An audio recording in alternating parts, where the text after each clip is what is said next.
Joseph went and told Pharaoh that his brothers came from Canaan. They brought their flocks and herds and are in the land of Goshen.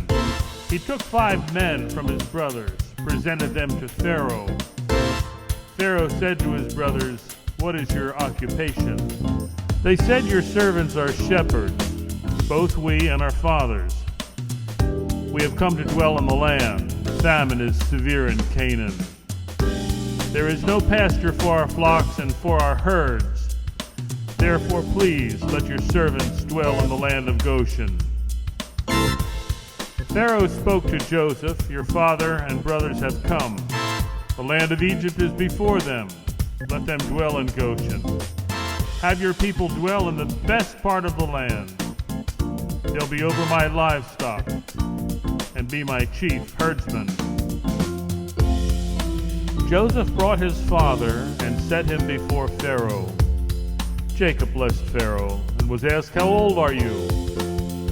Jacob said, "My years have reached 130, but have not attained to the days of the years of my ancestry." Jacob blessed the Pharaoh, went out from his presence. Joseph established his people and gave them a possession. He gave them land in Egypt, in the favored land of Ramesses, provided for his house according to the number in their families. There was no bread in all the land. The famine was severe. The state of affairs in Egypt and Canaan became very austere. Joseph gathered the money that was paid for all the grain, brought it into Pharaoh's house for him to maintain. When the money failed in Egypt and in the land of Canaan, the Egyptians said to Joseph, "Should we die in your presence? Give me your livestock if all the money is gone."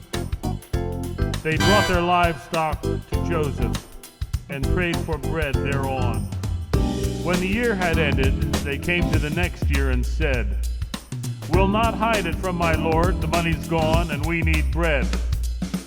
There's nothing left in your sight but our bodies and our field. Buy us and our land for bread. This is our appeal." Joseph bought all the land for every man, sold his field. He moved the people into cities for which they had to yield.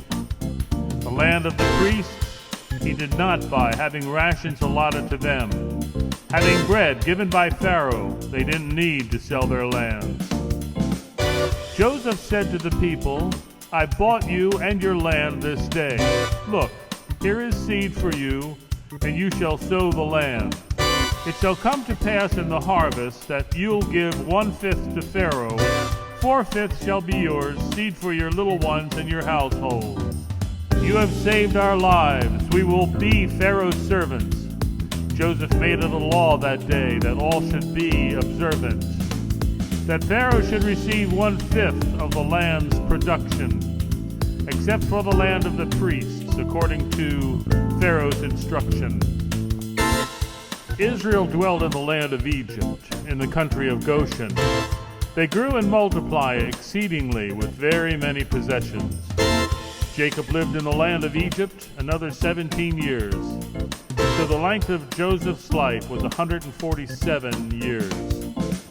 The time drew near, Israel will die. Calling Joseph, he said to his son, "If I have found favor in your sight, make an agreement with me, your loved one. Please don't bury me in Egypt, but when I have finished my race, carry me out of Egypt. Bury me in my father's place."